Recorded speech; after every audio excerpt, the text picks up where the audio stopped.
நாளைய குறித்து கவலைப்படாதீர்கள் என்று ஆண்டவருடைய வசனம் சொல்கிறது.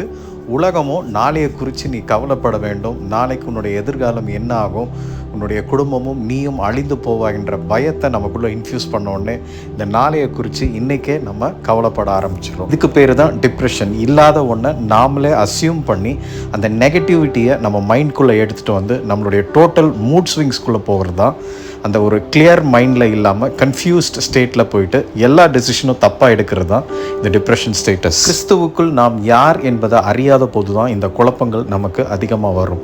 இன்று கர்த்தர் நம்மை அபிஷேகித்திருக்கிறார், நமக்குள் அவர் வாசமாயிருக்கிறார். இன்று நடந்து கொண்டிருக்கிற அற்புதத்தை நம்ம பார்க்கக்கூடாதபடி, அதை சுதந்திரிக்க கூடாதபடி நம்மளுடைய சிந்தை வேற பக்கம் டிஸ்ட்ராக்ட் பண்ணப்பட்டு டிசீவ்மெண்ட்டுக்கு போகிறது தான் இந்த நாளைய குறித்த கவலை. அதனால் விசுவாசத்தில் வளர்ந்து இன்னைக்கு என்னை வழிநடத்தின தேவர் இன்னைக்கு ஜெயம் கொடுக்கிறவர், நாளைக்கும் ஜெயம் கொடுப்பார், எப்போதும் ஜெயம்